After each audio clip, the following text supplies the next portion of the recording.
sede. Já estamos reunidos aqui neste lugar. Agradeço a Deus por estar conhecendo mais alguns irmãos daqueles que ao morar no céu. Agradeço ao pastor José Donizete, como ele já disse, amizade de mais de 3 décadas.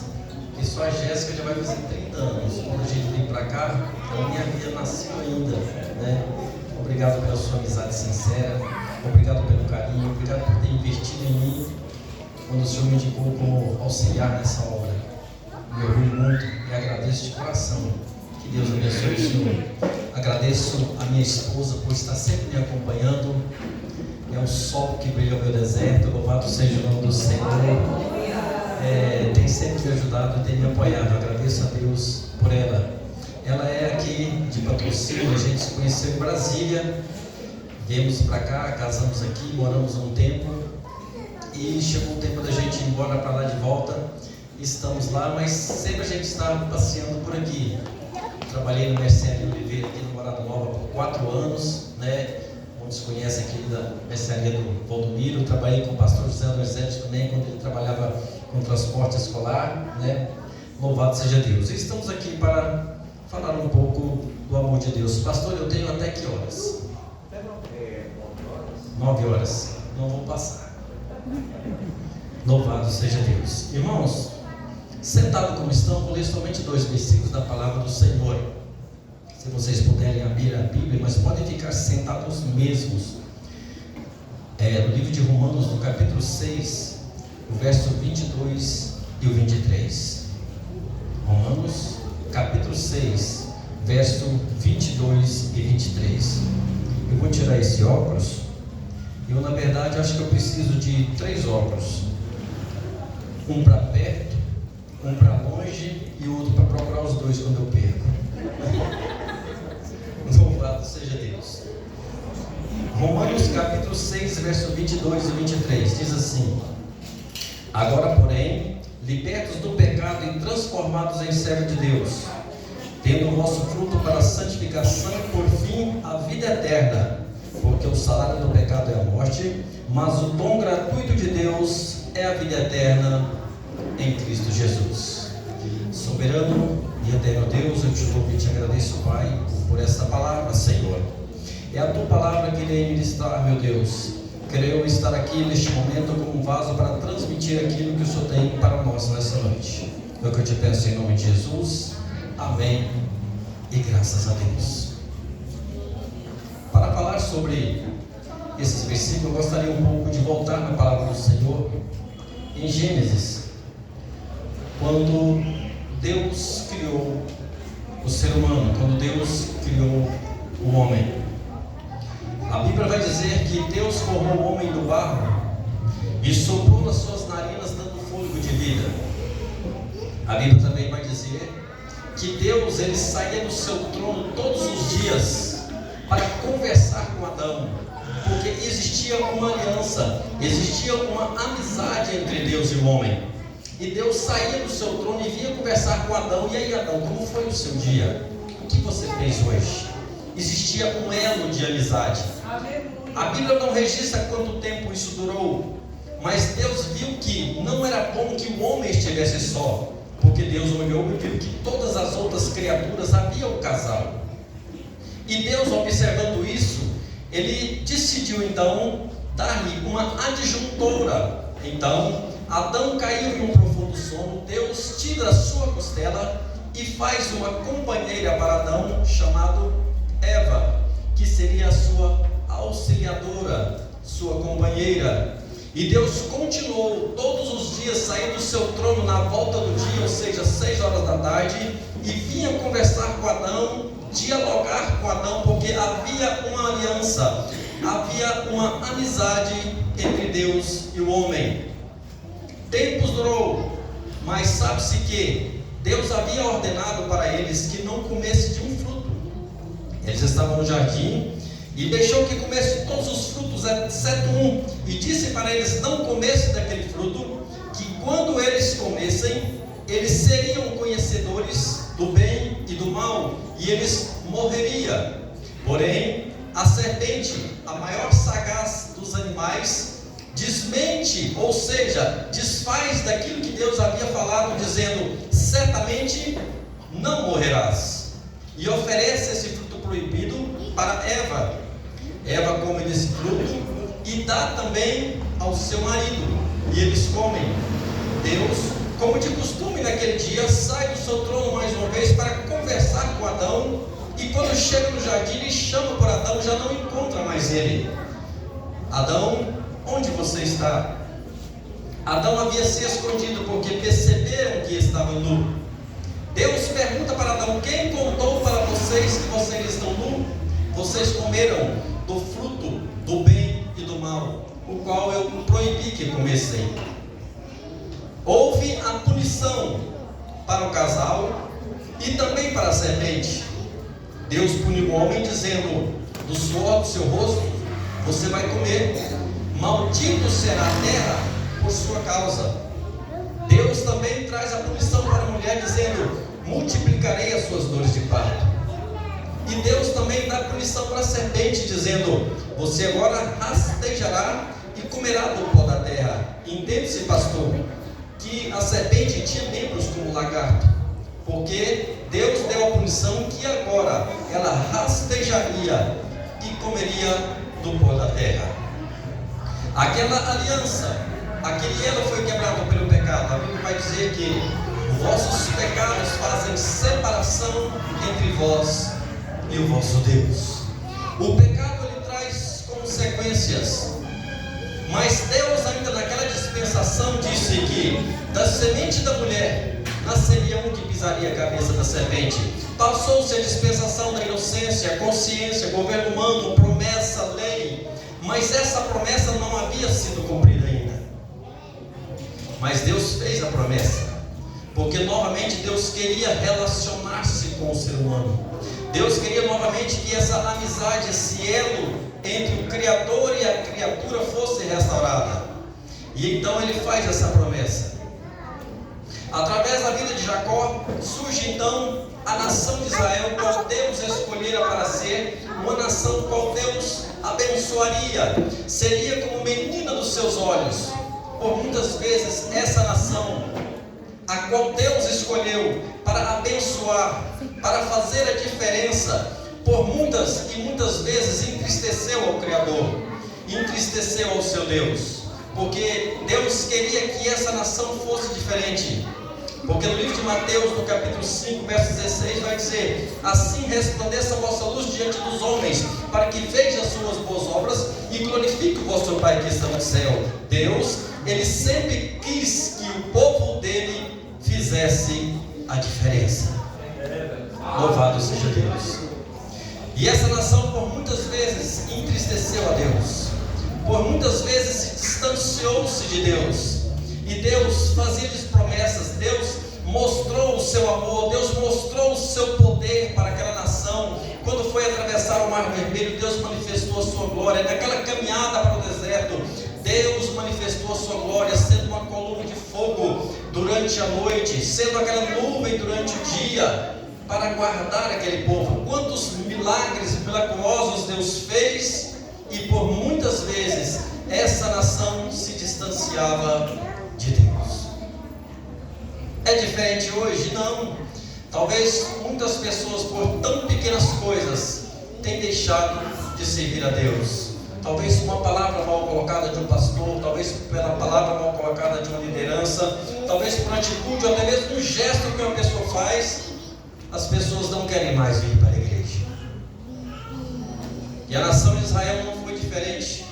Deus por muitas vezes quis manifestar mais e mais a sua glória no meio deles, e eles com o coração duro. Quando a gente chega no livro de Malaquias, nós podemos entender como estava o nível espiritual que estava essa nação. Vocês que tiveram tempo de ler o livro de Malaquias, o último livro do Velho Testamento, são apenas 4 capítulos. Vocês vão identificar como estava a nação de Israel nesse período. Lá vai dizer que eles estavam na feitiçaria, na idolatria, estava distante de Deus, e Deus querendo chamar o povo ao arrependimento. Deus primeiramente chama um sacerdote e começa começa a cobrar do sacerdote, porque na lei dizia que o animal para o sacrifício deveria ser um animal puro, sem manchas, sem defeito, macho de um ano. E Deus questiona com a liderança no livro de Malaquias, dizendo: vocês têm me apresentado os animais cegos, coxos, doentes. Deus começa cobrando lá no altar, depois desce para o povo dizendo: vocês têm me roubado. E eles dizendo: o que te roubamos, Senhor? Deus vai dizer: nos dízimos e nas ofertas alçadas. Deus começa a cobrar, queria trazer de volta aquela nação que estava distanciada ali, eles estavam na idolatria. E Deus, chamando ao povo ao arrependimento, vai dizer, no livro de Malaquias, chamando o povo dizendo: tornai-vos para mim, e eu tornarei para vós, ó povo meu. Eles não deram ouvido. Deus fez promessa ali ainda no livro de Malaquias, dizendo: para vós que temeis o meu nome, nascerá o sol da justiça. Mas eles preferiram estar distante de Deus. Do livro de Malaquias, eu sei que os irmãos sabem, até no livro de Mateus, existe um período de negridão, são cerca de 400 anos de silêncio, onde Deus não se manifestou com o ser humano. De Malaquias até o livro de Mateus, tem um silêncio de Deus com a humanidade de aproximadamente 400 anos, onde Deus não manifestou a sua glória. Na Bíblia não registra nada que aconteceu nesse período. Existem alguns livros apócrifos que faz menção de alguns acontecimentos que aconteceram nessa época. Flávio José também faz menção de algo que aconteceu nesse período, mas Deus, na Bíblia, não tem nada escrito nesse período. Então, o anjo do Senhor aparece a uma jovem chamada Maria, dizendo que ela seria agraciada e teria um filho, e ele seria o Salvador do mundo. Aquela jovem, sem medir as consequências que ela enfrentaria, ela aceita aquele desafio, porque ela estava correndo risco de vida. Porque como é que uma jovem que estava noiva de um jovem chamado José chega para ele agora dizendo: estou grávida do Espírito Santo? Quando ela diz isso para José, José a princípio não entende aquela situação, e a Bíblia vai dizer que quis deixá-la secretamente. Mas o mesmo anjo que apresentou a Maria também vai a José dizendo: olha, não temas receber Maria como sua esposa, porque o que está sendo gerado nela é obra do Espírito Santo de Deus, e nascerá o Salvador do mundo. José então recebe Maria como sua esposa, e então nasce aquele menino. A Bíblia faz menção de Jesus ao nascimento, depois faz menção de Jesus quando eles fogem para Jerusalém por causa da perseguição que Herodes queria matar o menino, faz menção do seu retorno. Depois Jesus desaparece do cenário bíblico e volta agora aos 12 anos em Jerusalém, sendo interrogando os doutores da lei. A Bíblia não faz menção de nada que aconteceu no período do seu nascimento até os 12 anos de idade. Mas aos 12 anos, a sua mãe e o seu pai encontram ele no templo, interrogando os doutores da lei, sendo interrogado pela lei. E eles olhavam e diziam: quem é este menino? Não é este o filho de Maria, aquela dona de casa? Não é esse o filho de José, aquele carpinteiro? De onde lhe vem tamanha sabedoria? Não sabia eles que estavam conversando e questionando com o Salvador do mundo, com o Messias prometido das Escrituras Sagradas. Louvado seja o nome do Senhor. Novamente Jesus desaparece do cenário bíblico. Não se fala nada a respeito de Jesus até aos 30 anos, quando Jesus volta agora para ser batizado por João Batista, cumprindo as Escrituras.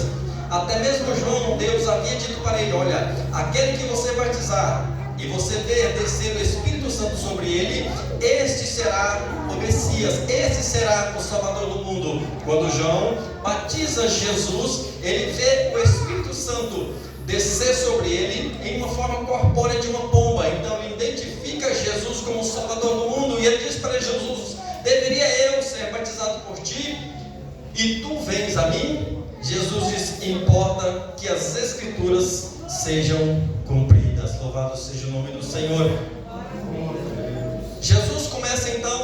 seu ministério. E ele convoca 12 pessoas para que viessem ajudar, os 12 apóstolos, porque o ministério dele duraria somente 3 anos e meio. Era necessário que ele pregasse o evangelho do reino. E ele começa a pregar, mas ele começa a pregar um ensino totalmente diferente do que a lei ensinava. Porque a lei ensinava o quê? Pecou, morreu. Adulterou, morreu. Olho por olho, dente por dente. Jesus vem trazendo o quê? O perdão e a misericórdia, qual a lei não mostrava. A lei apontava o pecado, mas não tinha solução. Jesus vem trazendo, mostrando o pecado e trazendo a solução. Veja aqui, quando aquela mulher é pega no ato do adultério, pela lei, ela deveria ser apedrejada. Mas onde estava o homem que adulterou com aquela mulher? Trouxeram somente a mulher. Onde é que estava o homem? Trouxeram para Jesus, e a lei condenava que aquela mulher deveria ser apedrejada. Jesus não questiona dizendo que não deveria, mas começa a escrever na areia e diz: qual de vós não tiver pecado, atire a primeira pedra. A Bíblia vai dizer aqui, sendo mais moço ou mais velho, todos foram embora. Jesus olha para aquela mulher e diz: onde estão os teus acusadores? Ninguém te condenou? Ela diz: não, diz, nem eu te condeno, porém vá e não peques mais. O autor de uma nova dispensação que estava para surgir, a dispensação da graça, não surgiu quando Jesus nasceu, mas sim quando ele morreu na cruz do Calvário, quando aquele centurião está de frente dele, crucificado. Quando ele morre, a Bíblia vai dizer que o sol escureceu, a terra tremeu, e o centurião, quem era o centurião? O comandante de 100 guardas, ele observa e diz: este homem verdadeiramente era filho de Deus. O sacerdote que estava no templo, de frente daquele véu, quando ele identifica que aquele véu rasga de alto a baixo, porque era impossível o ser humano rasgar aquele véu devido à espessura daquele tecido, mas ele observou o véu rasgando de alto a baixo, dando início a uma nova dispensação chamada dispensação da graça. Agora, eu e você, cheio de falha, de defeito, nós temos livre acesso a conversar com Deus. Não depende mais de chegar ao homem, não depende mais de chegar ao sacerdote, apresentar o animal e colocar a mão sobre aquele animal, e aquele animal será imolado, aquele animal seria sacrificado em prol do pecado. Mas Jesus morreu. Quando aquele véu abre, ele dá liberdade para o homem e a mulher, cheio de defeito, entrar no santo do santo e dizer: Senhor, eu errei, Senhor, eu pequei. E o Senhor vai dizer: levanta e anda, louvado seja o nome do Senhor. Você pode estar em casa, no ônibus, no trabalho, na faculdade, onde você quiser, você tem a liberdade de entrar no santo dos santos. Jesus morreu e deu início a essa nova dispensação da graça. A lei mostrava o pecado, mas não trazia solução. Jesus mostra o pecado, mas traz o perdão. Louvado seja o nome do Senhor. Romanos 3:23 vai dizer que todos pecaram e destituídos estão da glória de Deus. Ninguém é mais santo do que ninguém. Todos somos dependentes da graça de Deus. Somos dependentes daquele véu que rasgou, nos dando liberdade para entrar no santo do santo. Louvado seja o nome do Senhor. Não somos salvos pelas nossas atitudes, somos salvos pela graça. Graça essa que Jesus foi o autor dessa dispensação. Deus não quer saber dos seus defeitos, Deus não quer saber dos seus pecados, Ele quer saber da sua alma, quer fazer mudança de vida. Louvado seja o nome do Senhor. Deus, Ele transforma. Quando eu me converti, eu aceitei Jesus, eu entrei numa igreja como essa, naquele dia, para criticar o povo de Deus. Pensa num povo que eu odiava, era crente, misericórdia, crente que falava do amor de Deus para mim, eu criticava, eu xingava, não aceitava. Que esse povo que fala só eles vão para o céu, é uma coisa horrível que as pessoas que não foram crentes sabem como é. Mas um dia eu recebi um convite para ir na igreja, e eu fui, pastor, não com a intenção de hoje, mas fui com a intenção de ver os defeitos para depois fazer a rodinha de amigos e criticar o povo de Deus. Não sabia eu que naquele dia Deus havia marcado um encontro comigo. Quando começou a cantar os hinos da harpa, eu estava sentado num cantinho daquele, eu me converti nos hinos da harpa, não foi preciso uma mensagem. Quando eu ouvi aqueles hinos, uma banda simplesinha tocando, aquela coisa mais linda. Eu no cantinho ouvi um irmão dizendo glória a Deus. Eu estava pertinho dele, eu virei para a parede e falei baixinho assim: glória a Deus. Gente, aquilo foi tão gostoso. Eu fui aumentando minha voz dizendo glória a Deus. Eu falei, esse negócio é bom. E quando fez o apelo, lá estava eu no meio dos crentes, daqueles que não tem para acreditar. Mas o Senhor me deu a oportunidade, com amor Ele me resgatou. Ele olhou para mim como uma pessoa que precisava do seu amor. E Ele quer fazer isso hoje na sua vida. Se coloca de pé neste momento. Louvado seja o nome do Senhor. Se coloque de pé. Feche os seus olhos. Eu quero perguntar nessa noite: onde tem a primeira pessoa que quer uma mudança de vida? Não é mudar de religião. Às vezes a primeira coisa que a pessoa pensa é mudar de religião. Não é mudar de religião, é mudar de vida. Assim como Deus fez na minha vida. Eu nasci em determinada religião, dizia, a minha avó é dessa religião, meu pai é dessa religião, meus avós são dessa religião e eu vou permanecer nessa religião. Mas não é religião que salva, é Jesus que salva. E como é que Ele salva? Você entregando a sua vida nas mãos dEle, dizendo, Senhor, faça de mim conforme a sua vontade. E eu quero perguntar nessa noite, onde está a primeira pessoa que quer se entregar para Jesus? Não é mudar de vida, mas não é mudar de religião, mas mudar de vida. Entregar a sua vida a Jesus para que Ele possa mudar. Muitas pessoas questionam, pastor, eu bebo, eu não consigo parar de beber. Outros dizem, eu fumo, eu não consigo parar de fumar. Mas Deus, Jesus, não quer que você pare com isso para servir a Ele. Ele quer que você venha dessa forma para que Ele te liberte, para que Ele aperfeiçoe o seu poder na sua vida. Nós devemos nos entregar como nós somos. Um dia eu conversando com uma pessoa disse, não, eu preciso parar de beber para ir para a igreja. Eu disse, não, você tem que ir para a igreja bebendo, porque é Ele que vai te libertar. Onde está a primeira pessoa? Dê um sinal com a sua mão. Tem alguma pessoa nessa noite para entregar para Jesus, para que Deus possa estar mudando a sua vida, te dando uma nova forma de viver, uma esperança, porque nós não sabemos o dia de amanhã, porque existe dois caminhos. Existe um caminho com Deus e existe outro caminho sem Deus. Está vindo a primeira pessoa, louvado seja o nome do Senhor. Louvado seja. Onde está a segunda pessoa? Tem a segunda pessoa. Louvado seja o nome do Senhor. Tem a segunda pessoa. Porque Deus, Ele nos coloca em dois caminhos. Um caminho Ele mostra o caminho da salvação e diz, olha, esse caminho é apertado e estreito, mas Ele mostra o resultado desse caminho. Esse caminho, o final dele é a salvação. Ele mostra outro caminho dizendo, esse caminho é largo e espaçoso, mas também mostra o final dele. Qual é o final dele? Perdição e morte. Jesus quer mostrar esse caminho de salvação e vida para você. Tem mais alguém nessa noite que possa vir aqui na frente? Tem mais alguém? Se não tem, vamos estar orando para o nosso irmão. Como é o nome do irmão? Irmão Antônio. Louvado seja o Senhor. O Senhor fez a coisa mais importante da sua vida. Por quê? A Bíblia diz, irmão Antônio, quando uma pessoa é curada, não existe festa no céu. Quando uma pessoa é batizada com o Espírito Santo, também não existe festa no céu. Mas quando uma pessoa que tomou essa atitude que o Senhor fez, a Bíblia diz que há uma festa no céu. Ou seja, o Senhor está manifestando uma festa no céu agora com